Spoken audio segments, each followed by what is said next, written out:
సబితా ఇంద్రారెడ్డి గారు. Thank you అధ్యక్ష. అధ్యక్ష, గతంలో ఈ రోడ్స్ అని తీసుకుంటున్నప్పుడు అధ్యక్ష సరౌండింగ్లో ఉన్న మున్సిపల్ కార్పొరేషన్లు జిహెచ్ఎంసీకి అనుసంధానం చేయాలన్న ఆలోచనతో మిస్సింగ్ లింక్స్ అని ఆ రోడ్స్ అన్ని తీసుకోవడం జరిగింది అధ్యక్ష. రోడ్స్ తీసుకోవడమే కాకుండా ఎన్నికల కన్నా ముందు టెండర్ కూడా పిలిచి కొంత బడ్జెట్ అలాట్ చేసే ప్రయత్నం ఆ రోజు జరిగింది అధ్యక్ష.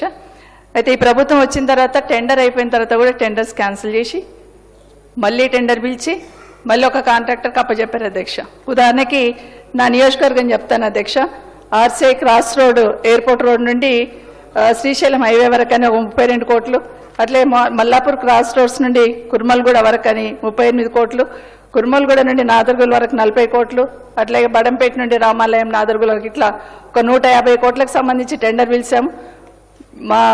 మా ఇన్ఛార్జ్ మంత్రి గారు శ్రీధర్ బాబు గారు ఒక 1.5 year కింద అనుకుంటాను ఫౌండేషన్ కూడా వేశారు అధ్యక్ష. కానీ తట్టడి మట్టి కూడా తీయలేదు అధ్యక్ష. అట్లాగే బండ్లగూడకు సంబంధించి బండ్లగూడలో కూడా ఒక 3 రోడ్లు రాజేంద్ర నగర్ కాన్స్టిట్యున్సీలో కూడా టెండర్ చేస్తున్నారు అధ్యక్ష.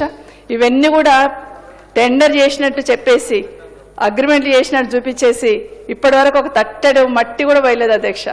ఎక్కడ వేసినా అక్కడే ఉన్నాయి. బట్ మంత్రి గారిని పిలుచుకొచ్చి మాత్రం హంగామా చేసి ఆ రోజు స్టోన్ వేసి ఫోటోలు అయితే దిగి వెళ్ళిపోయినాం అధ్యక్ష. ఎక్కడ వాళ్ళం అక్కడ, మళ్ళీ రాయి అక్కడనే, ఆ రోడ్ అక్కడనే, మనం ఇక్కడనే. దయచేసి ఇవన్నీ నా రిక్వెస్ట్ ఏంటంటే మా గౌరవ మంత్రి గారికి, మా ఇన్ఛార్జ్ మంత్రి గారికి మీరు దయచేసి ఒక మీటింగ్ పెట్టండి. మీటింగ్ పెడితే ఆ రోడ్ మీద ఎంత ఇబ్బంది ఉంది, కాలనీ వాళ్ళు ఎంత ఇబ్బంది పడుతున్నారు, ఊరికేనే జిహెచ్ఎంసీ అని చెప్పేస్తే సరిపోదు అధ్యక్ష. దానికి సంబంధించిన ప్రణాళిక కూడా ఉండాలి. ఆ రోజు ప్రణాళికబద్ధంగా డెవలప్మెంట్ చేసినాం కాబట్టి ఇప్పుడు మా మూట గోపాల్ గారు చెప్పినట్టు రజనీకాంత్ వచ్చినా కూడా పోయిపోయినాడు ఇక్కడ. కానీ ఇక్కడ ఏమైపోయిందంటే మొదలు పెట్టినట్టే మొదలు పెడుతున్నామని హంగామా చేసి ఎక్కడిదక్కడ వదిలేస్తుండండి. మంత్రి గారు దయచేసి మా రిక్వెస్ట్ ఏంటంటే మీరు పిలవండి. రంగారెడ్డి జిల్లాలో లింక్ రోడ్స్ చాలా ఇచ్చున్నారు. అప్పుడు వాటన్నిటిని పూర్తి చేయాలంటే మీరు ప్రత్యేకంగా ఒక మీటింగ్ పెట్టమని మీ ద్వారా గౌరవ మంత్రి గారిని కోరుతున్నాను.